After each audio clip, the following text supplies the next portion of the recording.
Okay, thank you very much, and welcome now to our second session of the conference, which is on executive action, policy and political implications for the future. My name is Doris Meissner. I'm a senior fellow at the Migration Policy Institute, and I'm very pleased to welcome an outstanding panel here today. We have Ana Navarro, who is a Republican contributor to CNN en Español, ABC News, lots of other places you will see Ana popping up. And I owe her particular thanks this morning because she's had a hugely rugged travel schedule getting here. So thank you very, very much, heroine of the I woke up at 5 in the morning, so if I'm incoherent, let's blame it on that. It's in advance. And then Norm Ornstein, who is a resident scholar at the American Enterprise Institute, Simon Rosenberg, the founder and president of the New Democratic Network, and my colleague Mark Rosenblum, who is the deputy director of the U.S. Immigration Policy Program at MPI. Now, executive action, of course, is a very, very broad topic, but the context for the topic today is the very specific issue of what the current administration and president might be doing to take further executive action, building on other actions that have already been taken in this administration. The immediate backdrop really began in the spring when the president called upon DHS to review its deportation policies in order to determine whether more could be done to create a more humane set of policies consistent with the responsibility, of course, to enforce the law. This came in the face of record high levels of deportations for which he has drawn very, very strong criticism from particularly Latino constituency groups, including protest marches and other forms of political action. And that's, of course, a core constituency for the president and for the Democratic Party, so it's been an important political issue. But that DHS review soon became pretty much sidelined by a real effort to give political space to Republicans in the House in the hope that there would be one more chance to move on some form of immigration legislation in the spring and in the summer. That came to a halt in late June when Speaker Boehner went to the president and told the president that indeed there would not be any further immigration action in this Congress. Reportedly, the president was extremely frustrated and angry and made very clear very quickly after that he was prepared to take executive action in the face of congressional inaction. And at that time announced that there would be an announcement with all suggestion that it would be a broad kind of relief that would be provided by the end of the summer. Well, the end of the summer came, and in the meanwhile, there had been a lot going on in immigration focused on child migrants and issues at the southwest border and issues of people fleeing violence in Central America and joining family members in the United States. The president had lost a pretty big appropriations effort with the Congress by that time. And so the announcement then was made in September that the end of summer would be postponed until the end of the year. Well, of course, we're now in that period between almost an election and nearly the end of the year, with a lot of speculation and continued discussion about the withers, whether an executive action. And so that's what we're going to be talking about in this panel, the ins and outs of that, substantive as well as political. The format will be questions. I'm going to put questions to opening questions to each of our panelists and ask each of them to make some opening remarks. And then hopefully that will put enough issues on the table for us to begin to do some crosstalk among us, as well as any follow-ups that occur. And then during the final section of the panel, the last half hour or so, we will open the floor to Q&A from the floor. So I'd like to begin with Mark and ask ask him to give us a rundown of the possible actions that the president might take, what seem to be the actions that are under consideration. Outline for us, if you would, the different measures and approaches that seem possible, and the numbers and the groups of people who might be affected by them. Thanks, Doris. I'm going to go up to the podium so I can use the slideshow. Though I guess I can click them. Maybe I'll click. Well, whatever. I'm here.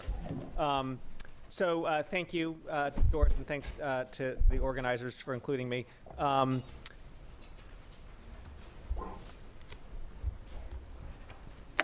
So I'm going to jump right in because I'm going to try to cover a lot of ground. I think that was mine that was up, wasn't it?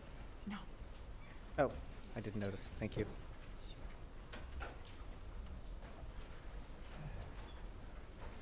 Okay. So I'm going to start by talking just for a moment about what we mean by executive action in general and in the context of immigration policy. And then I'll briefly review how President Obama and his predecessors have already shaped immigration policy through their executive authority.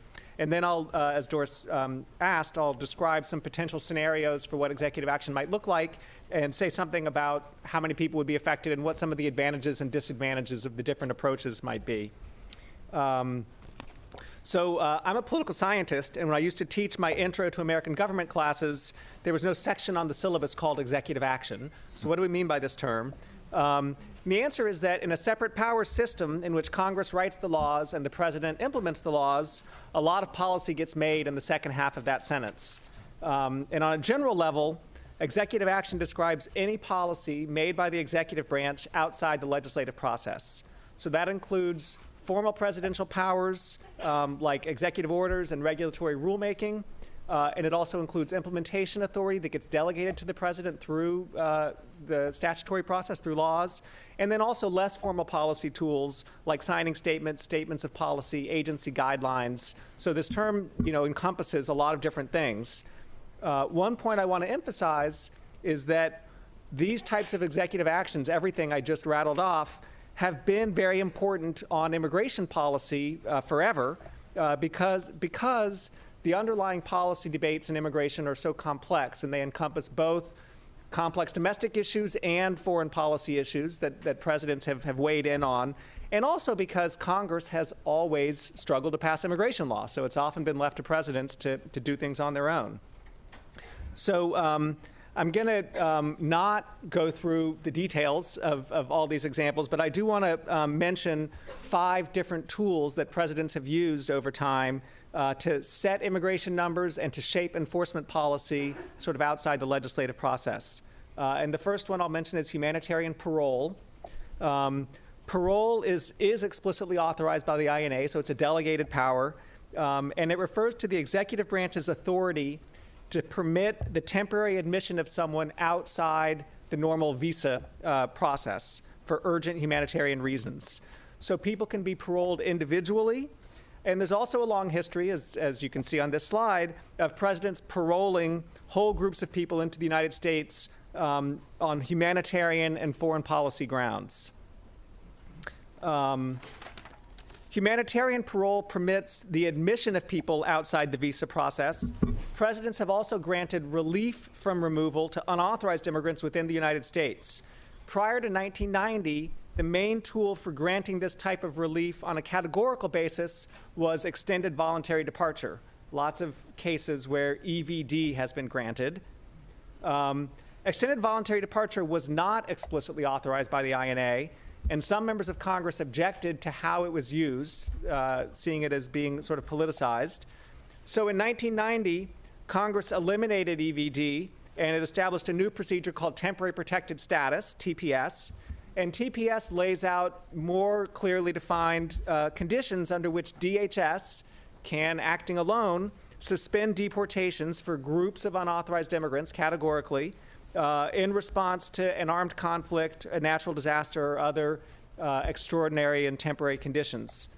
So examples of TPS. Despite the fact that Congress got rid of EVD and created TPS, presidents have continued to grant categorical relief outside of TPS under a new procedure now called deferred enforced departure. deferred enforced departure, DED, looks a lot like extended voluntary departure, with the difference being that, after Congress got rid of EVD, presidents have continued to assume the authority to grant deferred enforced departure, generally by issuing executive orders to create, DED categories. And then the fifth thing I'll mention is that every modern president has also assumed a more general authority to exercise prosecutorial discretion on a case-by-case basis outside of all these programs. Prosecutorial discretion refers to the power of a law enforcement agency, or law enforcement official rather, to decide whether or not to commence or proceed with official action against a possible law violator. In the immigration context, one form of discretion is to defer deportation or defer action to suspend deportation proceedings against an individual. So when we talk about deferred action, that's a form of prosecutorial discretion that the executive branch takes. One reason that law enforcement agencies exercise discretion generally and in the immigration context is to ensure that they're using resources efficiently to pursue their top enforcement priorities. But it bears emphasis that INS and DHS have also exercised discretion by affirmatively identifying groups of people who may qualify for deferred action, as in the examples on this slide. And in all of these cases, the primary justification for deferred action was humanitarian, either instead of or in addition to sort of practical arguments about the efficient use of resources. So the Obama administration has already taken a series of actions that follow on this history. The first three bullets on this slide are uncontroversial, and I'm not going to talk about them unless people want to get into it in Q&A. The last three bullets have been somewhat controversial. In 2010 and 2011, then ICE Director John Morton issued a series of memoranda describing when ICE officers should exercise discretion during the enforcement process and how ICE should prioritize its enforcement resources. Then in August of 2011, a DHS-DOJ working group was formed to review cases on the immigration docket and to administratively close some cases as a form of discretion because they weren't cases that are not consistent with the administration's enforcement priorities. And then in June 2012, then Secretary Napolitano, announced a policy to defer enforcement in cases involving certain unauthorized immigrants who had arrived in the United States as children and who met certain education and background check requirements, the DACA, the Deferred Action Program for Childhood Arrivals.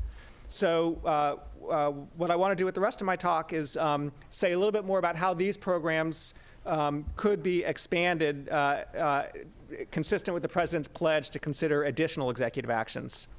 So first, with respect to DHS's enforcement priorities, one point I want to make generally is that the Morton memos shouldn't have been particularly controversial because they didn't represent a major shift in how DHS already did immigration enforcement.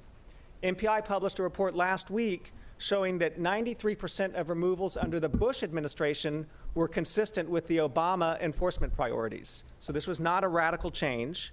Overall, 95% of all removals since 2003 have fallen within DHS's current formal enforcement priorities, and that includes 99% of removals in FY 2013.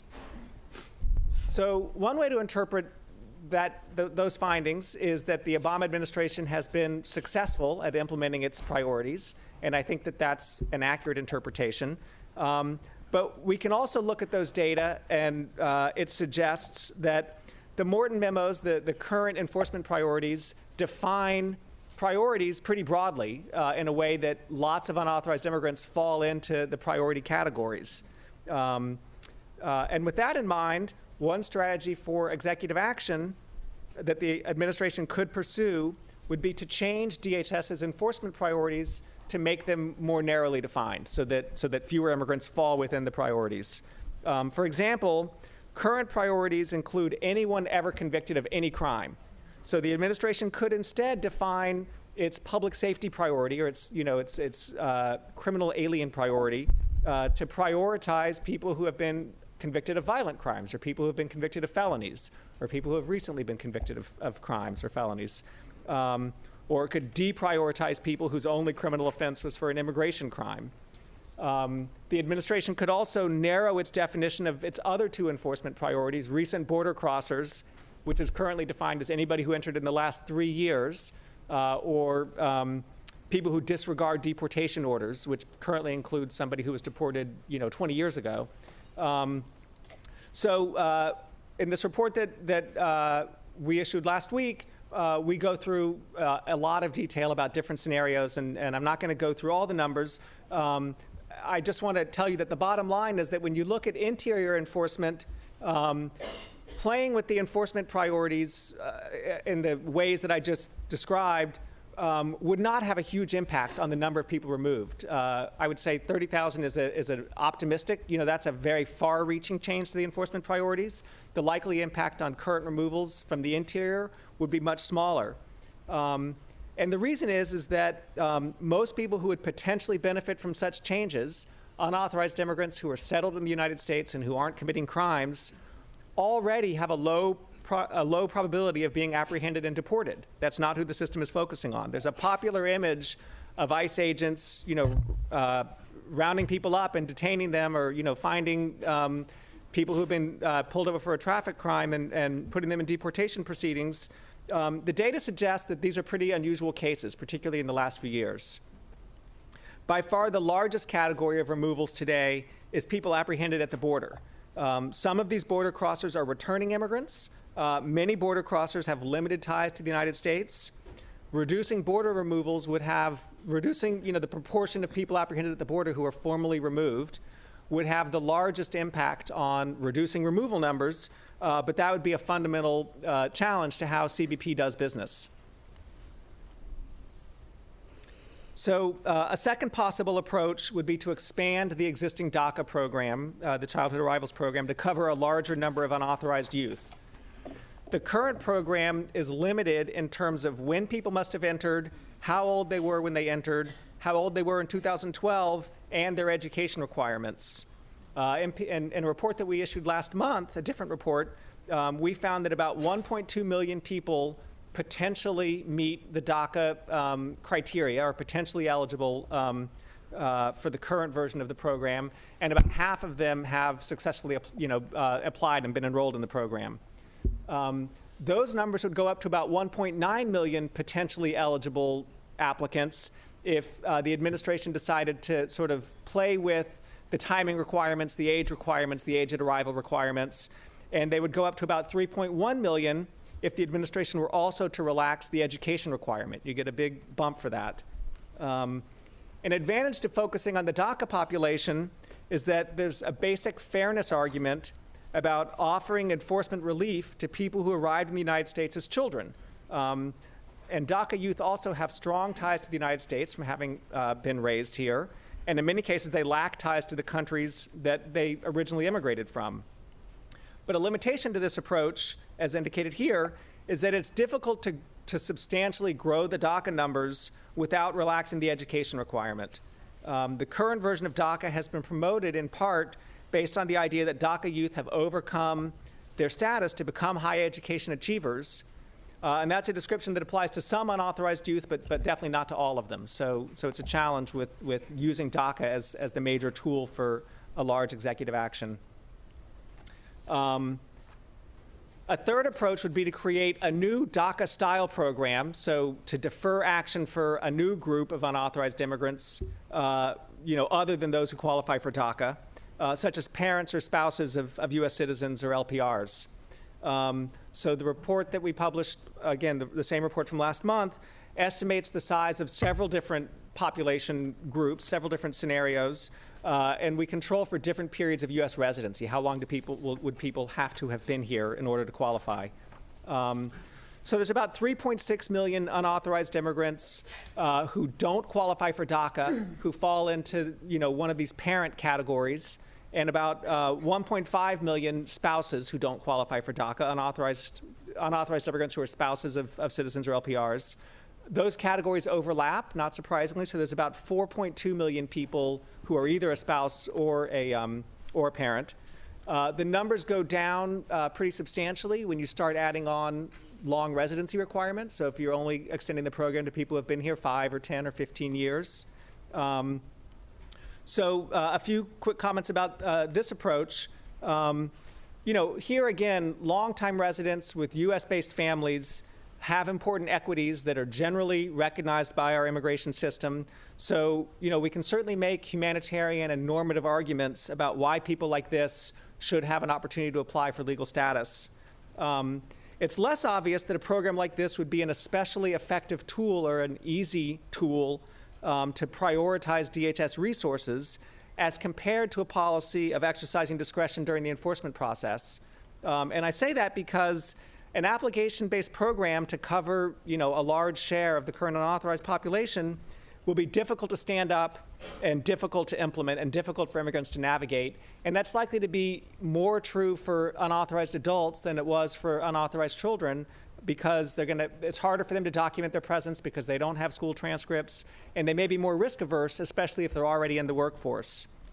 So to the extent that people who could qualify from a DACA-style program could also benefit from enforcement during discretion, especially if the enforcement priorities were further fine-tuned to try to find this population, that's arguably a more efficient way for DHS to structure an executive action, but it's also a much lower profile approach, and it would offer a much less concrete benefit because it wouldn't come with work authorization, and you wouldn't know whether or not you benefit unless you happen to enter the enforcement system. So this would be arguably a more sort of an easier way to provide relief to that kind of population, but the politics of doing it, exercising discretion during the enforcement process, because it's low profile and sort of less concrete, are quite different than the politics of an affirmative application-based program, both, on both sides of this debate. And then the final scenario I want to mention focuses on people that the INA already defines as immediate relatives of U.S. citizens, so spouses and parents of adult U.S. citizens. This group has an even stronger sort of normative claim for relief because the INA generally makes green cards available for this group of people without regard to numerical limits or country of origin. So people who are married to a U.S. citizen or the parent of an adult citizen can usually get a green card, right away.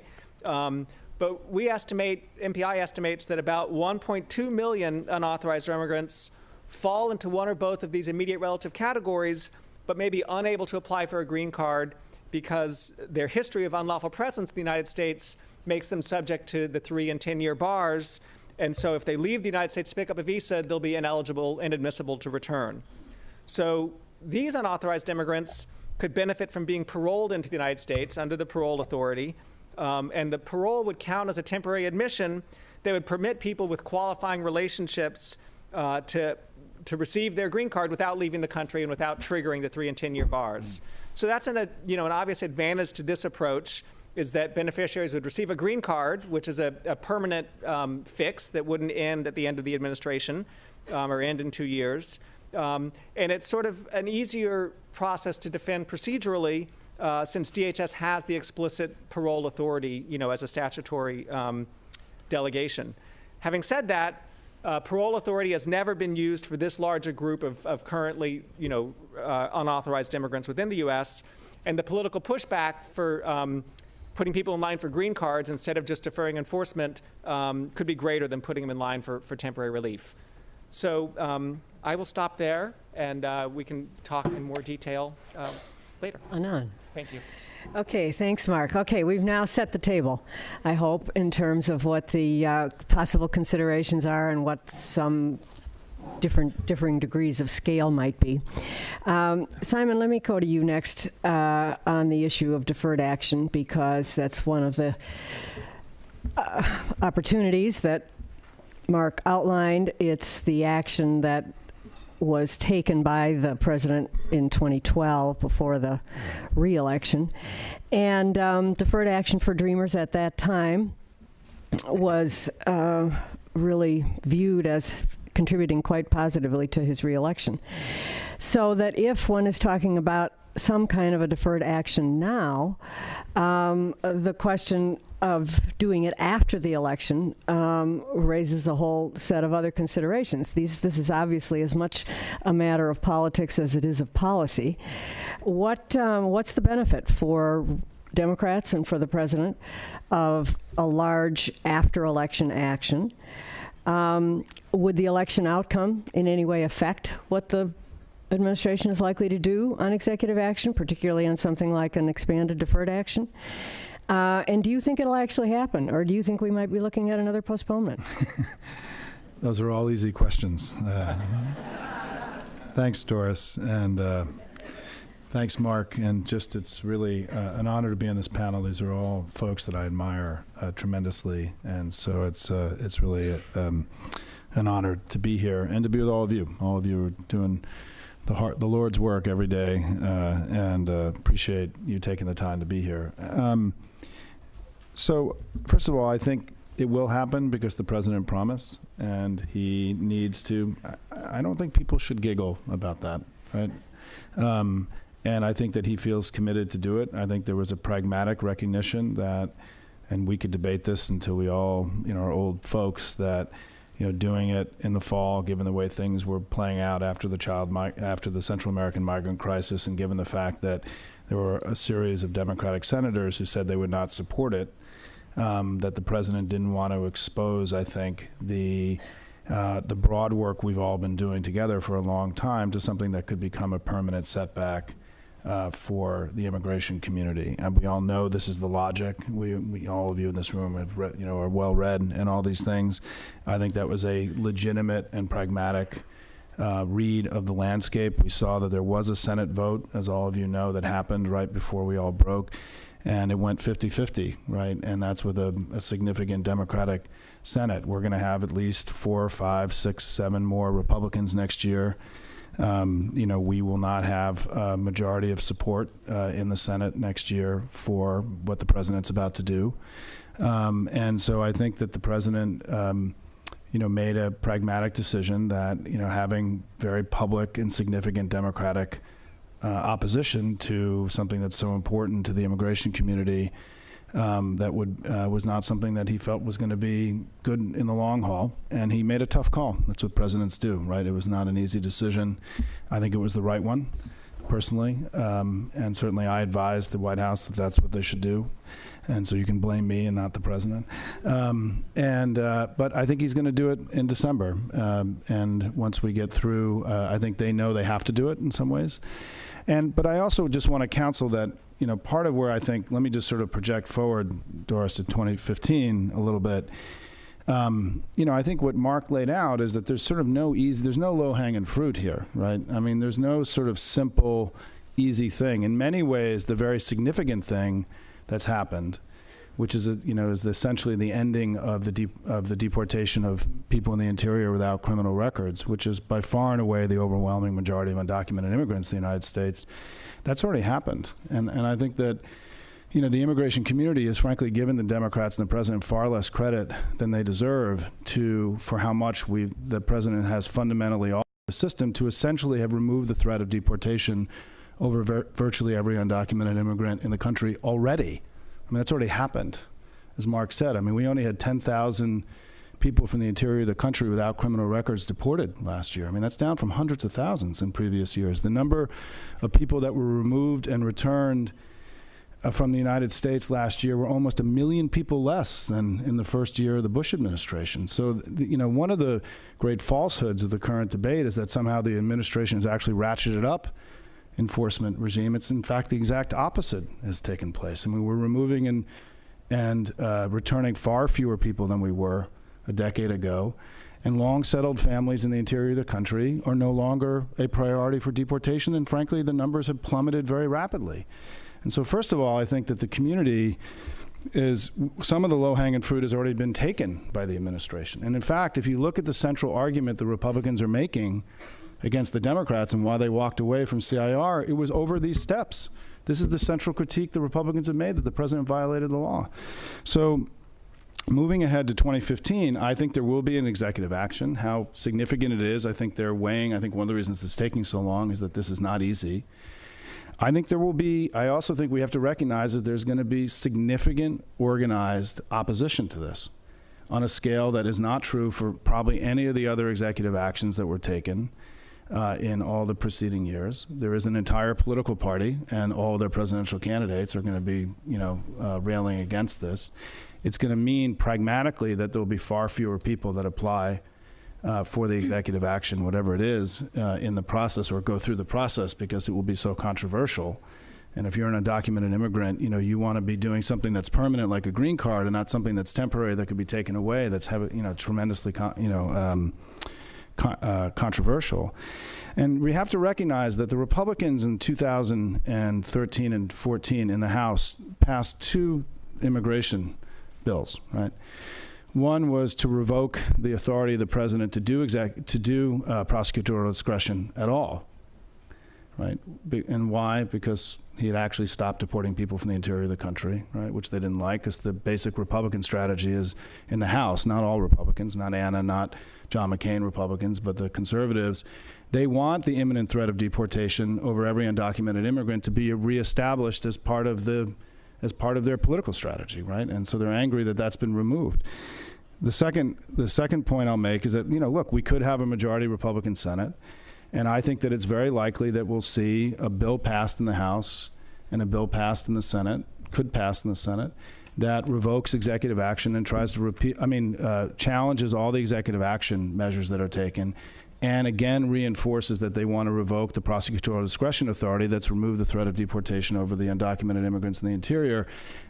We should expect that, right? So we should expect that we may see the most hostile anti-immigrant legislation that we've seen in the last 20 or 30 years take place over the next 12 months, 6 months, 12 months. It's already the position of the House Republicans, because the 2 things they voted on in 2013, 2014, I'm sorry if I'm being a little pessimistic, but I'm not exactly enthusiastic about what's going to happen here. And I've been working on this every day of my life in Washington with the White House and with Congress for 9 years. And so I have some experience in this. Is that I think that the second thing is that the Republican primary campaign for president is not going to be pretty. Let's hope Jeb runs. I hope. Let's all. For the love of God, do not endorse him. Yeah. I would actually like him to win. Let's everyone in this room pray that Jeb Bush runs to create some counterweight to what's happening on the Republican side. Ted Cruz, the Texas Republicans, Ted Cruz has now become the leader of the anti-immigrant movement in the United States. He's being dragged to the right by the future Lieutenant Governor of Texas, Dan Patrick, who will be emerging. If you thought Joe Arpaio was a bad guy, wait till you get to know Dan Patrick, the next Lieutenant Governor of Texas. He is going to be the most vicious and effective and powerful anti-immigrant politician we have ever seen in the modern era of American politics. And he's going to be the Lieutenant Governor, which is a more powerful position than the governor in Texas, right, starting in January. His number one issue is border security, all this anti-immigrant rhetoric, right? So he's dragging the Texas Republican Party to the right. That's going to drag Cruz and Perry to the right. We saw yesterday the first Republican to introduce a travel ban from West Africa was Marco Rubio, right? Who has now abandoned his position in immigration reform. So the Republican primary is not going to be a pretty thing in this debate next year. And I think the president is, frankly, going to demonstrate, Doris, I'll conclude by saying, showing a lot of courage that in the face of all of this, he's still going to take action. But I think we also have to recognize that all of us in this room who think this is the right thing are better be spending time and energy defending what gets done, reaffirming the need to fix the broken, the overall broken immigration system, and to recognize that this could end up becoming a very consequential and significant and ugly part of the national debate. I'll just conclude by saying there are many advocates who are my friends who argue that this is simple and easy, right? There is nothing simple and easy about what's about to happen with executive action. It's going to be deeply unpopular in the public. It's one thing with kids who came here on no fault of their own. It's fundamentally different when it's the immigrants themselves who snuck into the country and where people who may feel that they're undeserving for getting special treatment. And I think that from a public opinion standpoint, this is probably going to poll at 35-40%, right, is my guess at best. And it will be one of the most unpopular things the president will have done during his entire presidency. That's my prediction. However, he's still going to do it because it's the right thing to do. And I hope that when he does it, that the immigration community is far more supportive of him and what he's done than what's happened over the last couple of years. Okay, there are some good issues there to chew on. Anna, let's turn to your side of the aisle and start with a couple of them. First of all, the House Republican leadership has certainly already been very loud and clear that anything that the president does on executive action at this point would poison the well for future legislation. But of course, they also stopped dealing with future legislation in this Congress, so it's a bit of a both sides. Do you think that if there is an executive action of any scope and scale, that the Republican reaction really will be to pull out all the stops, see it as a usurpation of its authority, try to litigate, use the appropriations process to stop, any of the tools that they have, or could it be the other way, that if the president actually finally does something, it forces the hands of the Republicans to come forward with something, at least possibly in the DREAM Act category, as part of the lead up to 2016? Well, first of all, thank you for inviting me to be here, and it's going to be incredibly hard to follow that lighthearted, optimistic presentation that Simon just made. I think a lot of it is going to depend, frankly, on the election results, and it's going to depend on the politics of the time. I have been surprised, and I'm so cynical, it takes a lot to surprise me these days, but I have been incredibly surprised by how readily the people responsible have accepted and admitted that the decisions or lack thereof on immigration in the last few years have been politically motivated. I was frankly flabbergasted when the White House let it filter into the media that the reason they were not taking executive action before the election was because it put red state Democrats in danger. And I was equally flabbergasted when, in my party, the people in charge and the leadership said, yeah, we have these standards, and a lot of people are in agreement with the standards. It's not that there is great pushback against the standards. What there's pushback against is the timing and bringing it up at a time when it's going to hurt Republicans in tough elections. So, they're not even pretending that these decisions aren't political. And when we look back, hell yes, you should be giggling at the idea of a President Obama promise. Because we've been wearing a promise ring for a hell of a long time. We're getting old waiting to be taken to the altar. And I would say that about both parties. The difference is Republicans haven't even made promises, which I wish we had. But if we take a look at how the politics has played into all of this, candidate Barack Obama promised to do immigration reform in his first year because of politics. He didn't do it in his first year because of politics. There was a very disillusioned Latino community in 2012. He did DACA right before the elections because of politics. He promised executive action because of politics, and he's delayed it because of politics. Did the children, the minor children on the border have a role? Yes. Did it affect public opinion? Definitely.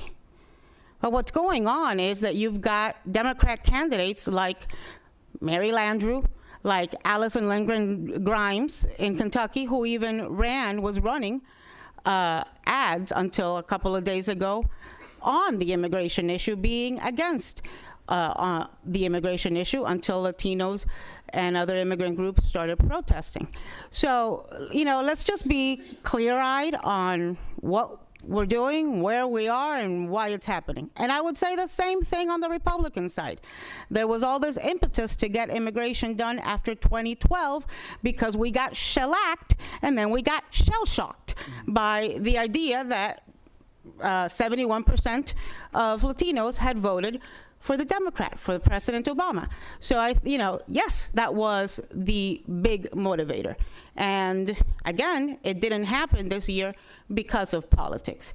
So, it's important that we be honest and clear with this and where we are, because it's time that we stop being political pawns in this bigger chess game by both parties. This is an important issue. It's important not just to the Latino community, the immigrant community. It's important to the country, to national security, to the economy, to modernizing what is a decrepit immigration system. And it's important in so many aspects and factors. So I think that's, the first thing.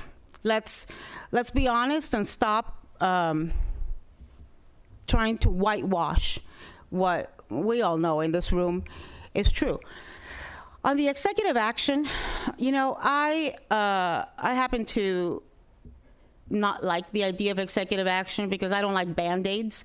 And I wish that it could be solved legislatively, because, I'd like to see a permanent, comprehensive approach and solution, and this be addressed responsibly in a bipartisan way. I realize that when I say that, I sound like I've been smoking mushrooms, but that's, in my medical mushrooms. In my ideal world, that's what I would like. I think a lot will depend on the election results. We may not know who wins the Senate until January. There may be a runoff. There's surely going to be a runoff in Louisiana. That's not going to happen until December. There may even be a runoff in Georgia, which won't happen until January. So, and if, I'd be shocked if in the middle of those two very contested races that might decide the fate of the Senate in red states where Democrats are having a hard time, President Obama will take executive action before those elections. So we don't know, because maybe they lose. Maybe those decisions get made on November 4th. Who knows? What's going to happen if Democrats retain the Senate? I think it's going to be more of the same. I think it's going to be a difficult situation for immigration. I don't think it's going to get worse. I don't think it's going to get better. I don't think John Boehner and Harry Reid like each other or work well together. Oh, I'm telling you such a secret. I know. Frankly, I'm not even sure Harry Reid and President Obama like each other that much either. I'm not sure Harry Reid likes anybody.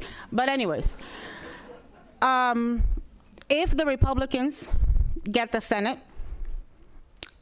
there's certainly a much better working relationship, we hope, between John Boehner and Mitch McConnell. Will that lead? You don't think there's a better working relationship between Mitch McConnell and John Boehner and Harry Reid and John Boehner? I'm not sure. Okay. Well, then I'm not the only one smoking mushrooms on this panel.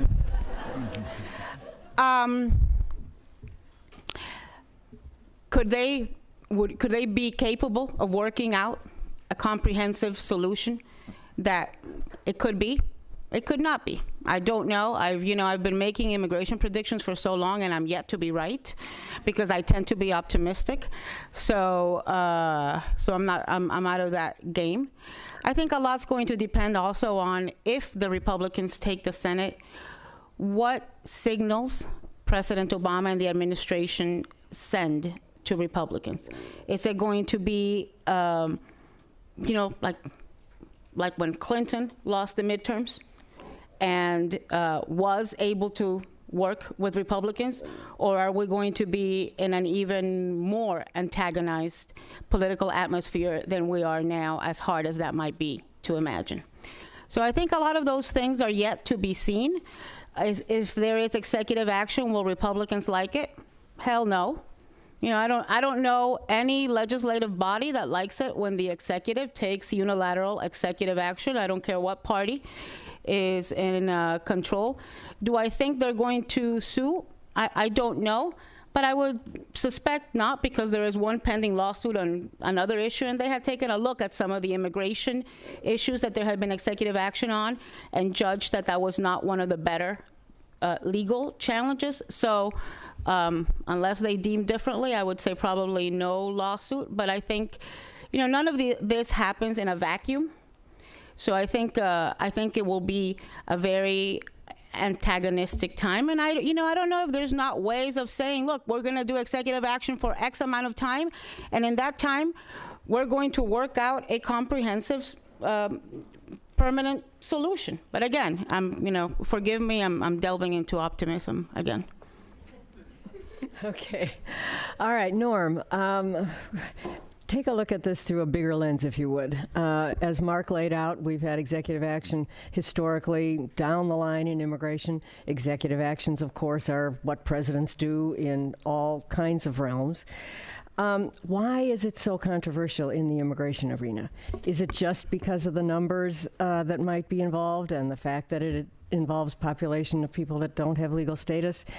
Or is it pure politics and the polarization in our system right now? And I'd also be interested to know from you whether you see a legitimate separation of powers issue in play here. Or is the president on firm political ground when he says the Congress hasn't acted, I need to act? And then what are the downstream effects? How does this really affect the 2016 elections afterwards? Action or inaction, either would have an effect. Thanks, Doris. First, Anna, you don't smoke mushrooms, you eat mushrooms. I'm Republican. I don't inhale. Well, I just wanted to give you some advice, because when your optimism proves unfounded, you may be looking for some outlet. Well, fortunately, the legalization of marijuana is on the ballot in Florida, which is where I live. It's it's only medical marijuana in Florida. Let me address it this way, Doris. First, and I want to add one other thing, reflecting on some of the things that Anna said. When Republicans swept into power in 1994, they didn't work with Bill Clinton for a little more than a year. It was only after the disastrous shutdown that we saw a change. But during that first year, where you had a Republican House and a Republican Senate, the worst relationship in Washington was between the Speaker of the House and the Senate Republican leader. Because the Senate and the House operate on very different rhythms and in different ways, and Newt Gingrich was repeatedly frustrated. He would pass bills out of the House and the Senate would go nowhere. He referred to Bob Dole as the tax collector of the welfare state, and Dole responded with a characteristic Dole joke. The good news is that a bus filled with supply-siders went off the cliff. The bad news is that 3 of them survived. The belief that John Boehner and Mitch McConnell will be lovey-dovey or even have a really good working relationship in a general way, I think is kind of shaky. But that's another story. I don't think anybody is going to have a particularly good relationship here. What's also true is that second-term presidents in the aftermath of the 22nd Amendment and in their final 2 years always have a rough time of it. There's almost no significant legislative action. Almost always, the presidents suffer from that 6-year itch. They have fewer of their own adherents. Even those who are partisans of the president are looking ahead to the next presidency. And the idea that you're going to go through difficult times negotiating policies where you make compromises, when the next person may come in and give you more of what you want, it just doesn't happen. And of course, the party out of the White House feels that even more strongly. So the temptation to turn to executive action is always greater. It's always greater in the second term more generally. It gets enhanced in the final 2 years. And I would add one challenge here is that presidents almost always suffer a major drain of political appointees in those final 2 years. One, people who've stuck around for 6 years are exhausted and are ready to go. Two, if you're going to leave and you wait until the bitter end, your opportunities for the next job are reduced compared to what they might be a year and a half or a year before you go. What complicates matters on that front now is that if the Republicans take a majority in the Senate, the door will slam shut on confirmations.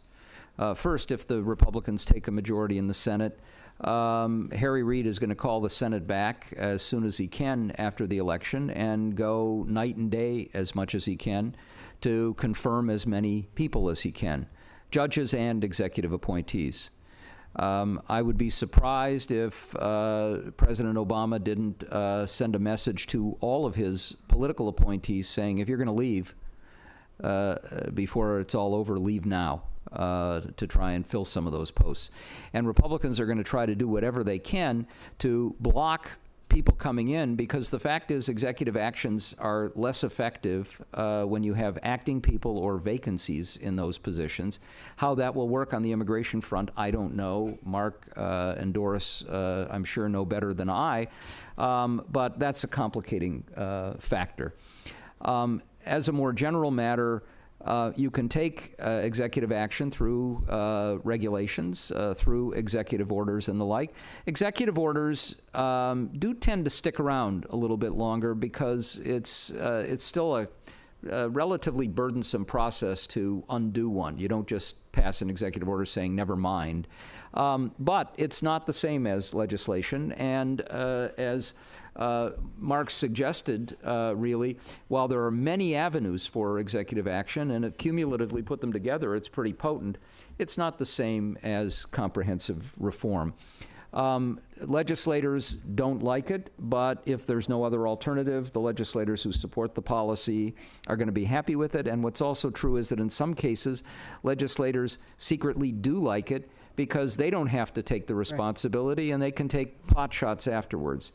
Let me just make a couple of comments that follow some on what Simon said. There is a better than even chance that Republicans will take the Senate. It's no sure thing, but if you look at the routes to majority, they are robust and variegated for the Republicans. They are pretty narrow and constrained for Democrats. It is the case that we are very possibly going to have, as Anna suggested, runoff elections December 3rd in Louisiana. It would be January 6th in Georgia.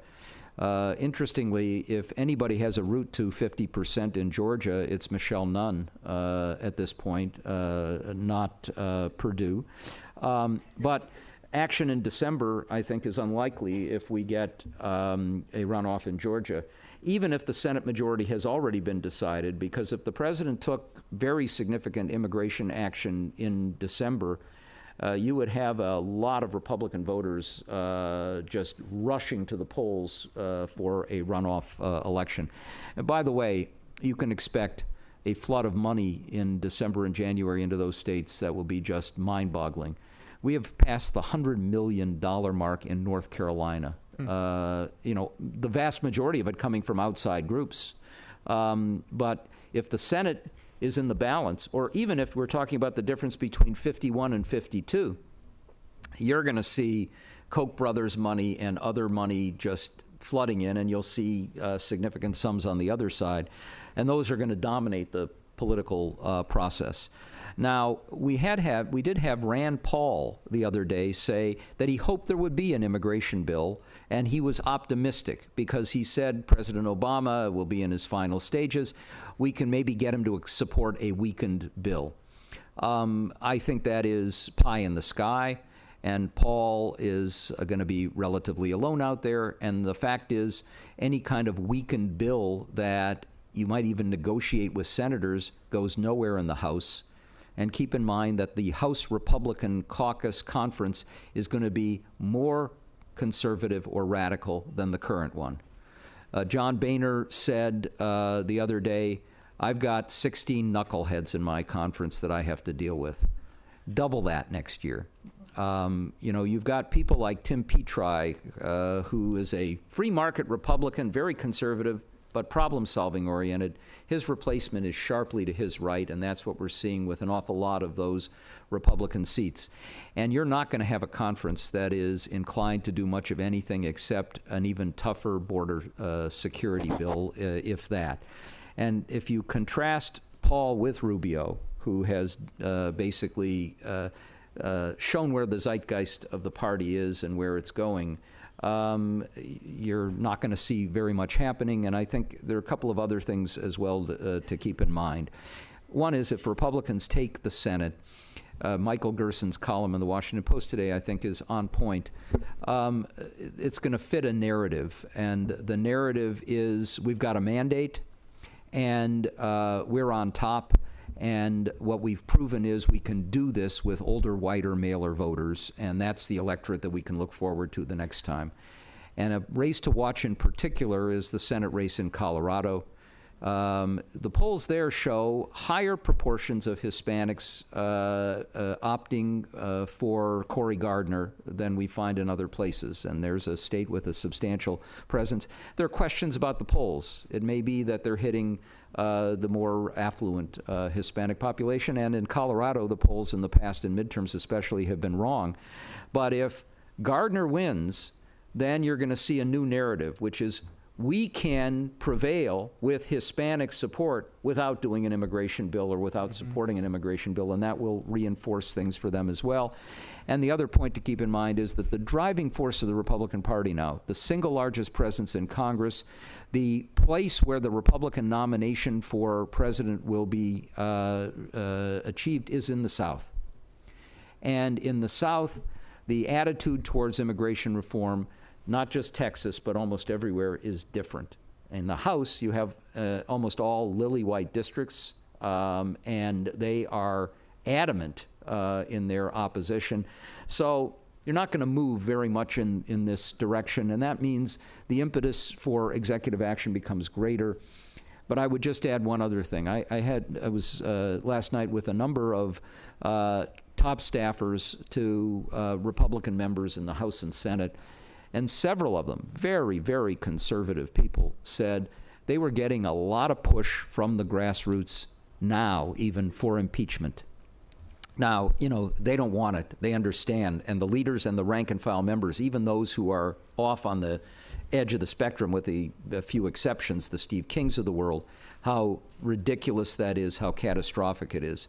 I can guarantee you that if we get an executive action that includes half of the things that Mark was talking about, that you're going to see an inflamed portion of the electorate reinforced by talk radio and blogs saying this, whether it's goes to the courts or not, this president has basically shattered his oath of office, and it's time to remove him.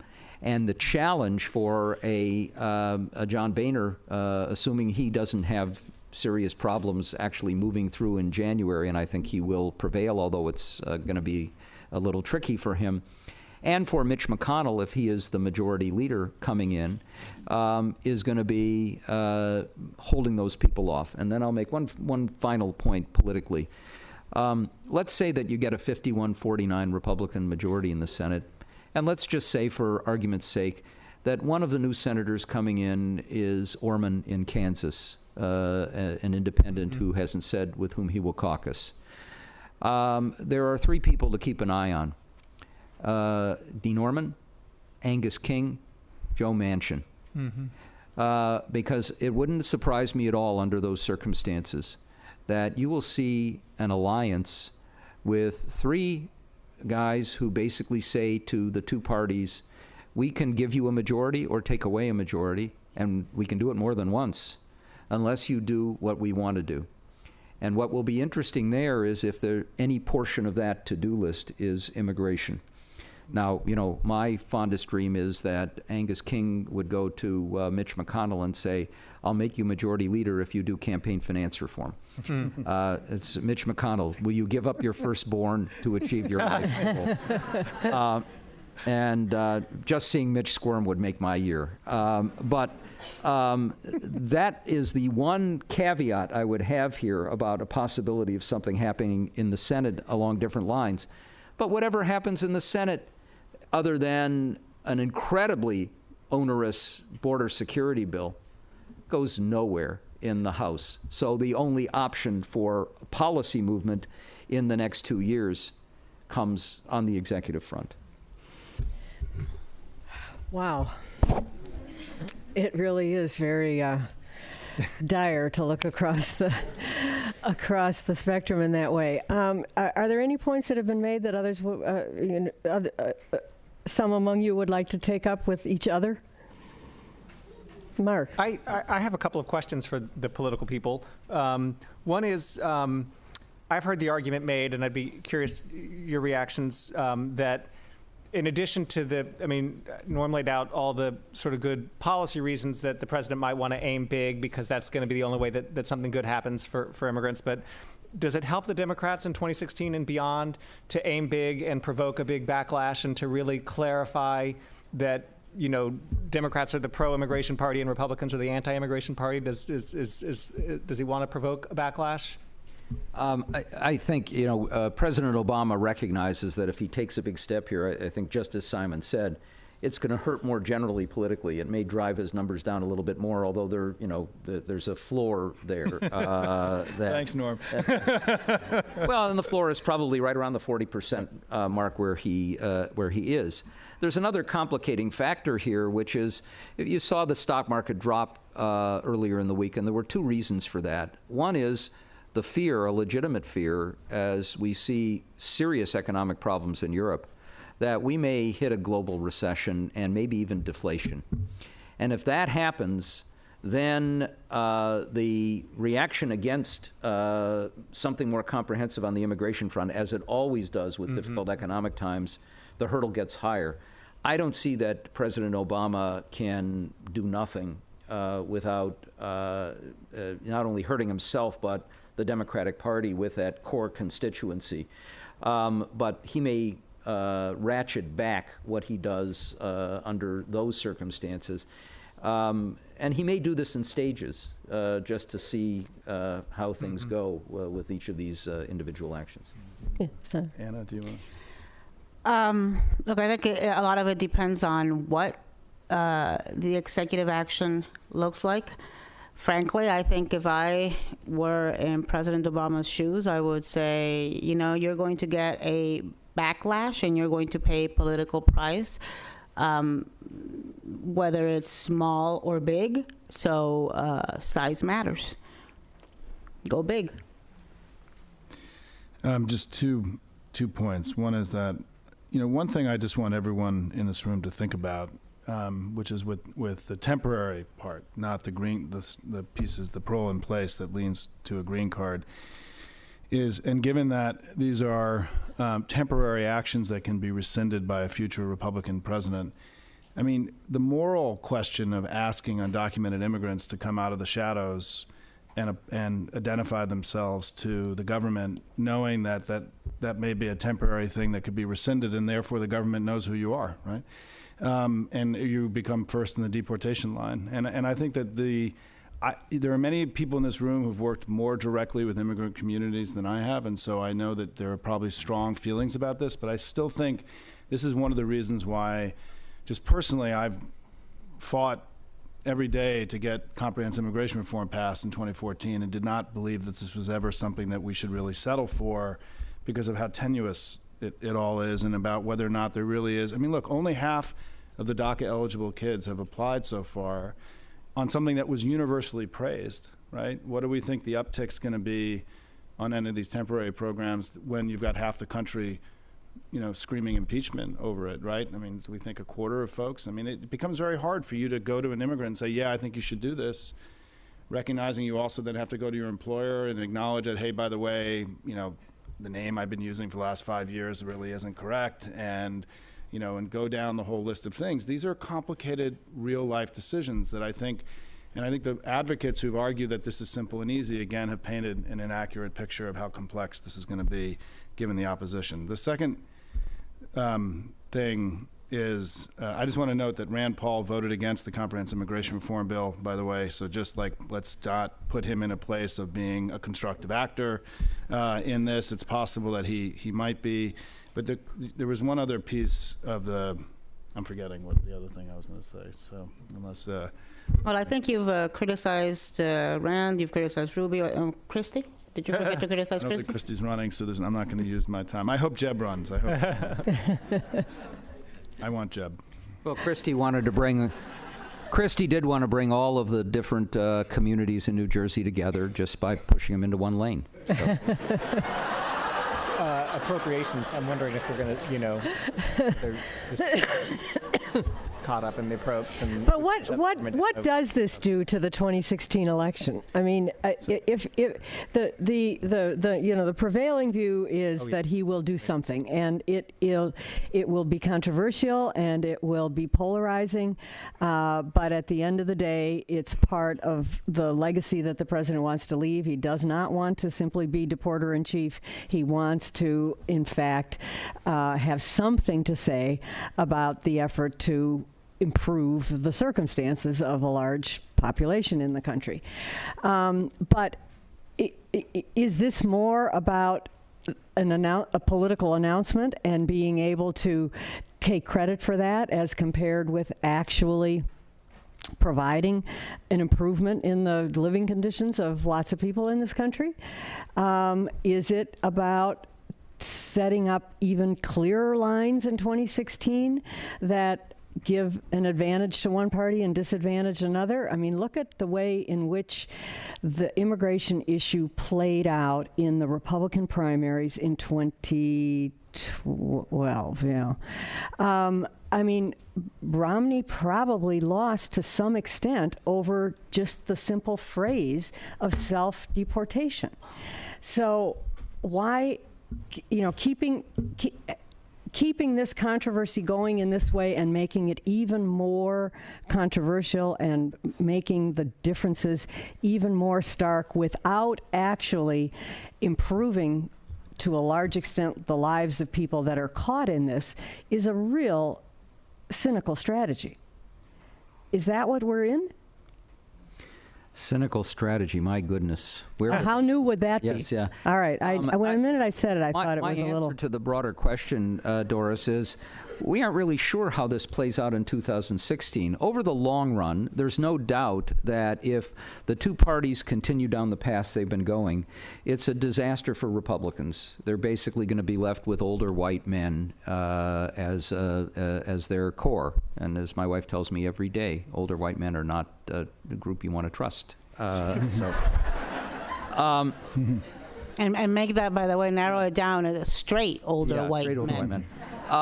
And they ain't what they used to be. But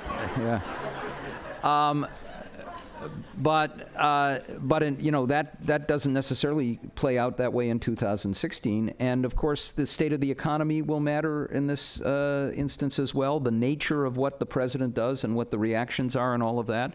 Some of it will depend on how that Republican nominating process goes. If you get a Jeb Bush stepping up and saying this is an act of love and let's move forward, and he somehow prevails and wins a nomination and unites a party behind him, then you've got a very different dynamic. I think the odds of that happening are small. I'm keeping an eye now on one of the more interesting figures in the Republican Party, John Kasich, who is, unlike many of his Midwestern Republican gubernatorial colleagues, going to win handily. In fact, in a landslide. Partly that's because he's got a really crappy opponent. But a large part of it is because he's governed in a different way than Scott Walker or Tom Corbett or even Rick Snyder. But it'll tell you again something about the nature of the party that yesterday, John Kasich said, not only forget about repealing Obamacare, but he also said, it's not just because politically it's infeasible, it's because we're talking about flesh and blood and real people who've benefited from this, and which was completely against the party message. So today, what does he say? I desperately want to repeal Obamacare. It's horrible. We really need to do it. And he sort of backed away from that. So I think the idea that Kasich would take a position on immigration, even though he has basically put healthcare and the expansion of Medicaid, for example, in religious terms. We're trying to help people. And the moral question does come up. That makes it a little more difficult. So I think, we're likely to see stark differences between the parties, and those stark differences between the parties will motivate white voters in the South much more than they will elsewhere, unless it's working class whites because the economy's deep in the ditch again. And it's likely to turn generations of Latino voters who we know, if you vote the same way 3 times in a row, that's pretty much it for the lifetime, moving in a different direction. And I would also say, following on what Simon said, if you look at Greg Abbott and Patrick, you're moving radically away from the kind of governance that we saw with George W. Bush and even Rick Perry up till now.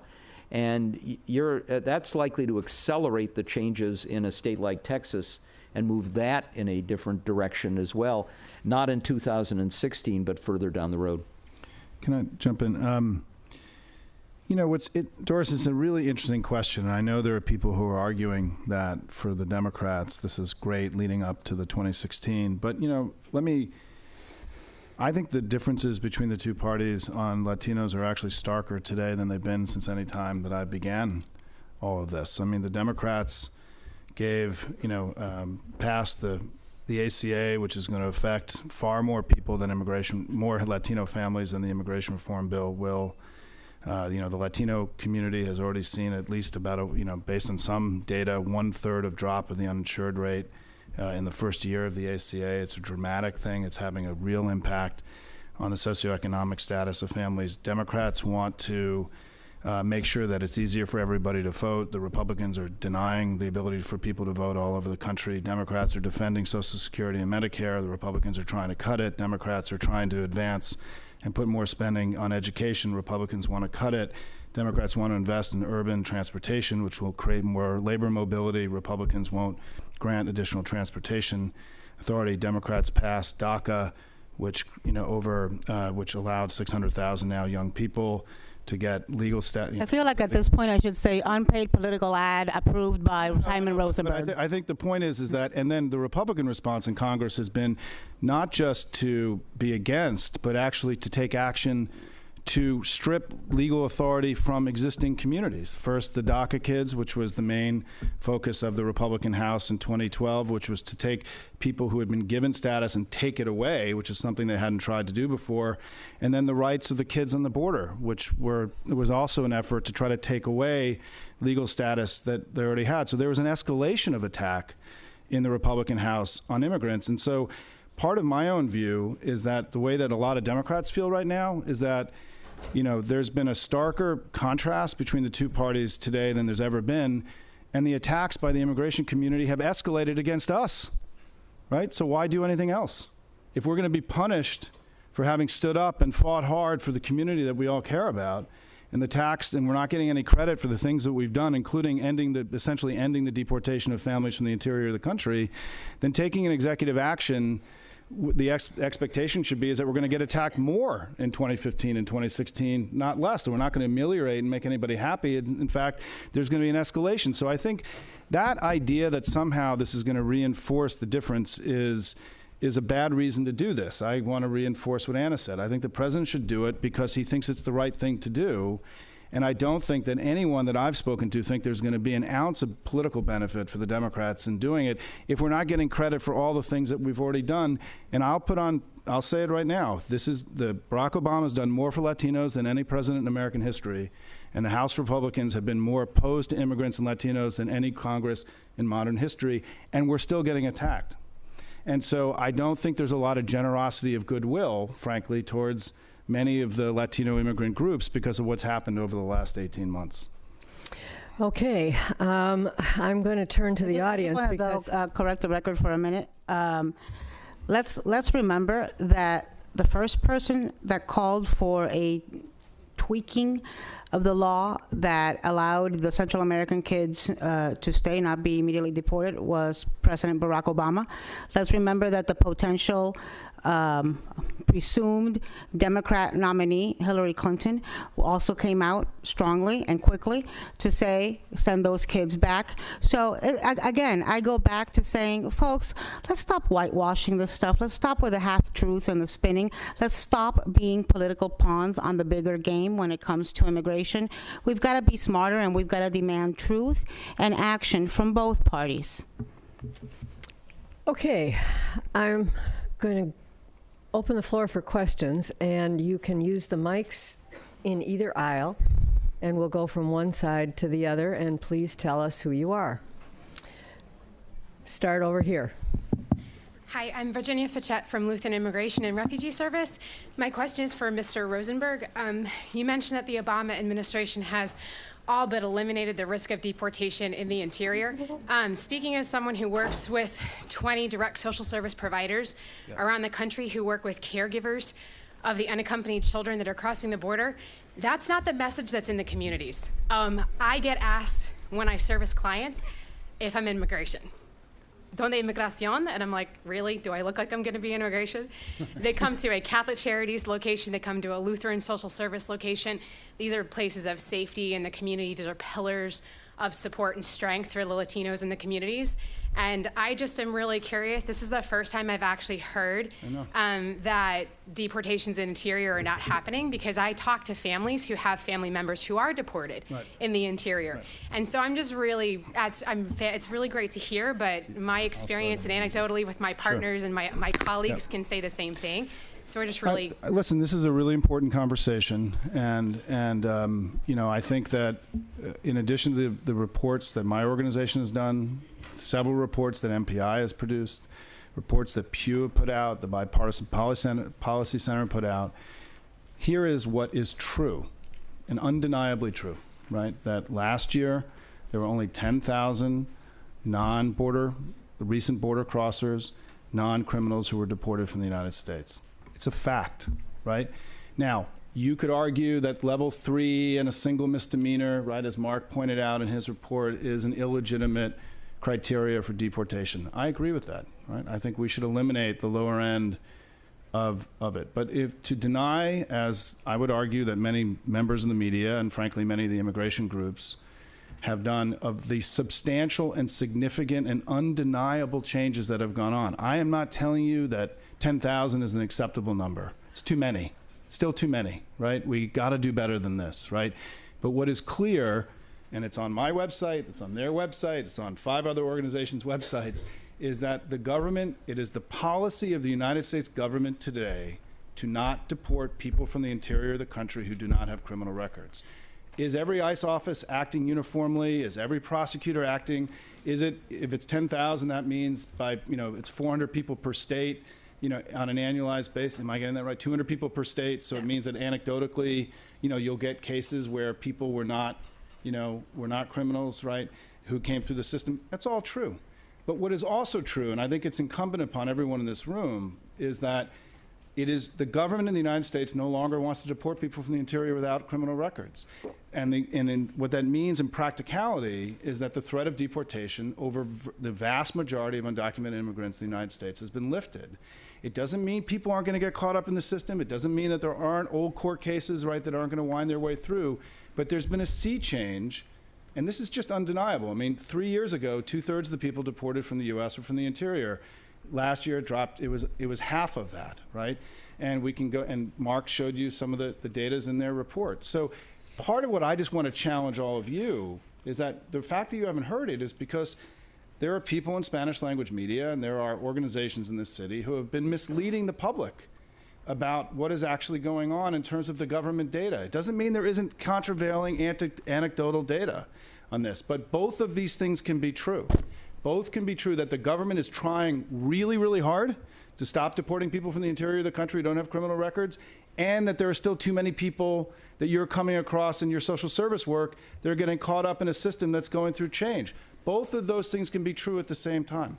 I would just caution the way that the government is portraying that, because I think that the level of fear that's in these communities is very real, Yeah, whether that government data is correct. And that's great. No, that no, that and government I data think is some of fair. that fear has been generated by media figures trying to get ratings and other people who are trying to raise money in organizations that are not actually telling the actual truth about what the government of the United States has done to change the immigration policies of the United States. And so part of this is, you guys can, if I come here a year from now, we're all in the same room, you guys can call up to me and say, Mr. Rosenberg, you were so full of it. I looked in all this data, and you were up there as a If I had propagandist time to look at the data, I promise I propagandist for the would. Obama administration, right?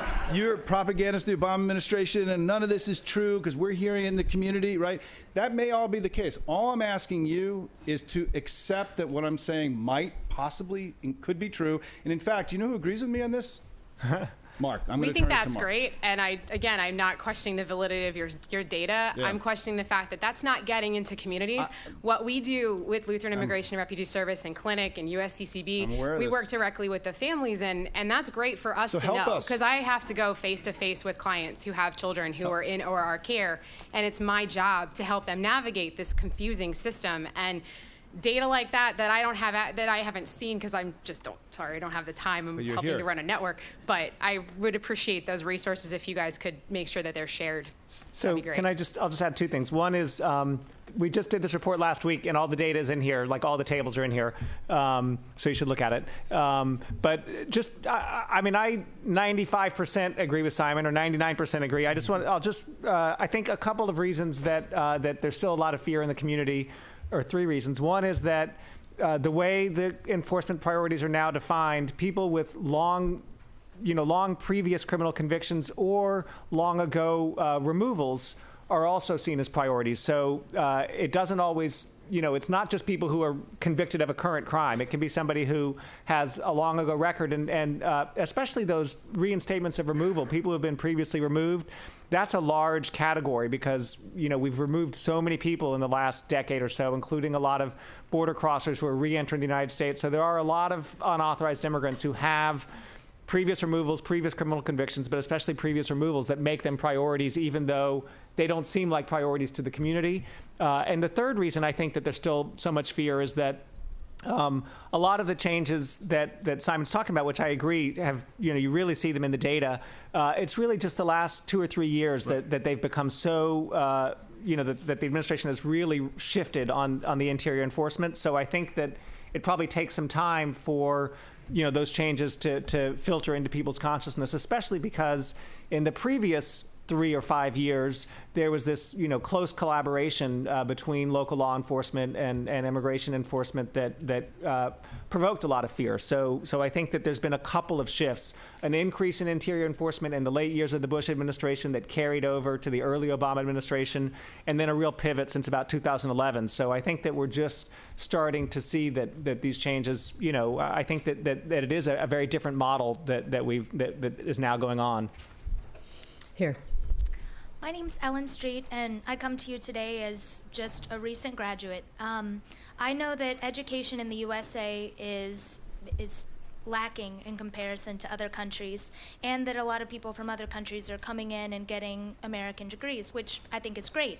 But if we open the borders, if we decide that yeah, sure, everybody come in, especially those with advanced degrees, especially someone who has gone through the economic crisis, graduated at that time, how can, how can I haven't yet decided if immigration reform is a good or bad thing. I'm still trying to decide all of that, but how can I not vote against myself and vote for the betterment of man? Do you want to take that? I mean, I think one answer is that I think most economists would say that if high-skilled immigrants come and compete with you for a job, they also create jobs. So I don't think I think most economists would say that highly skilled Americans benefit more from high-skilled immigration than they are harmed by it. But there certainly are some Americans who compete with immigrants for jobs, and I think that this view you're articulating, is a real concern for people. It's probably, I think most economists would say that more people are, far more people are helped than harmed, and there are people who think that they're harmed who actually aren't harmed. Because of positive spillover effects, because immigrants come and they create a business and hire people, and they come and spend money, and that generates jobs. So I think that from an economic perspective, you more benefit from other, from even people with similar backgrounds to yours coming here than you're harmed by it. You've raised something that we should have brought up before too. The business community may very well push a Republican House and Senate to pass a narrower bill that would expand H-1B visas and basically deal with high-skilled. And they'll get some Democratic support for that and would send it to the president, who would have some real issues there about whether you want to take that narrow piece of it legislatively. But that may very well happen. And of course, there are certainly a large number of Democrats that will fight that, saying if we pluck off the easy one, then it's too hard to put a coalition together for the hard ones. But that would be the debate. But we also have the problem of an aging population. We're not having as many children. We need to refurbish the workforce in America. There's, way too many people like me who would rather spend all my money on me than have children and spend it on them. The aging issue is a critical part of it. It's true. Yes. Thank you all for being here and sharing your thoughts. And I wanted to return to this question of the perception of the enforcement operations that we're seeing in the U.S. today. My name is Heidi Altman. I'm the legal director at the Capital Area Immigrants' Rights Coalition. And so what we're all about is providing access to legal services, due process, and counsel for the folks who were part of those interior immigration enforcement raids. And so I think that the point that Mark has made is a significant one, that the priorities are crafted in such a way that 10,000 statistic, while significant, is under-inclusive. And we are seeing over the past couple of years, a enormous increase in the percentage of folks we see who never have the opportunity to see an immigration judge because they had perhaps an in absentia order, because they had an old removal order from years and years ago, something that under our complex immigration laws precludes them from being even able to see a judge. And those folks are not captured in that 10,000 number, but they may nonetheless have been here for 10, 15, 20 years and have families. And to move on from that, I would like to ask a question of the panel for any of you who are interested in commenting, because I think the other piece of this puzzle is that even if we accept the assumption that interior enforcement has changed, there's also the enforcement in the border. And this summer, we saw family detention again, and that hasn't come up today. And I am surprised by that, and I would love to hear your thoughts, because after years and years and years of struggle by the immigrant advocacy community to end the detention of families and children, we again have all of a sudden, over the past few months, thousands of beds and pro bono attorneys coming back and reporting on children who are sick and hungry. And that is an important perception piece that is not playing out as much in the media as I would have expected. I'd be interested to hear your thoughts. I mean, we can go into that, but that is the topic of that's part of the topic of our after lunch panel. We're doing a whole panel. Well, the panel, at least on the program, indicates about unaccompanied immigrant children, which is actually a very different, I think, question from family detention, which is actually in the care and custody of ICE, mothers and children in the care and custody of ICE, as opposed to unaccompanied children in the care and custody of ORR. No, it's true. That certainly is the case. And if anybody wants to answer to it, they can, but I don't know that we have the expertise to answer to it fully. Does anybody want to say anything about family detention? I mean, I don't think this is information that you don't know, but I think that, one of the things the administration has argued is that it's important to create a deterrent for families that are coming, who don't have a legitimate asylum claim, or who don't have, who aren't eventually going to be able to stay here, because if they're eventually going to get deported, then it's better for people not to come at all. So I think that's the argument in favor of detaining certain families. But obviously that argument only holds if you have a fair and fast adjudication process that distinguishes between people who will get relief and people who won't get relief. And I mean, I think a lot of the conversation on the afternoon panel will talk about how you get an adjudication process and that we need more, a better adjudication process to for both for children and for families. And I've seen the same stories that you have, and you're probably working directly with people. We certainly have seen a lot of stories that families in those detention facilities are not getting access to counsel and are not getting a good due process. And I don't think there's any good argument about why we would like that. But there's also a deterrent factor, that the administration wanted to push, and I think some in Congress wanted to push, because these kids, these families, they break our hearts. I'm from Central America. I'm from Nicaragua. I know very well what's going on in those countries. I know all about the gangs, the pandillas, the violence, not in Nicaragua, but in the other three countries. But these kids and these families are being exploited by drug dealers. They are, it's the same path that drugs were smuggled through that are now, it's now icing on the cake and a few more $1,000s per head. They've got a new source of business, smuggling kids and exploiting kids. And it's something that we must address. I think the United States needs to do more to help those countries in country.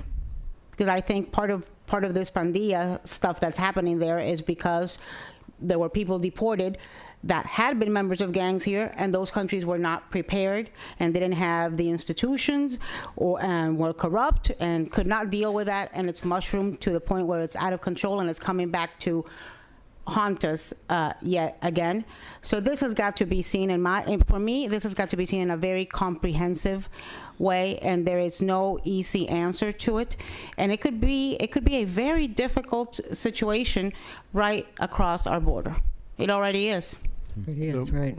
Simon? A couple quick points. One is I think we should stipulate that part of the new challenges that we're all going to have is that, everyone who's been working in this arena always believed that comprehensive immigration reform would pass and that the volume of the undocumented immigrants in the country would decrease, right? And that both has not happened. And let's be clear, the Republicans can control the House of Representatives for another decade.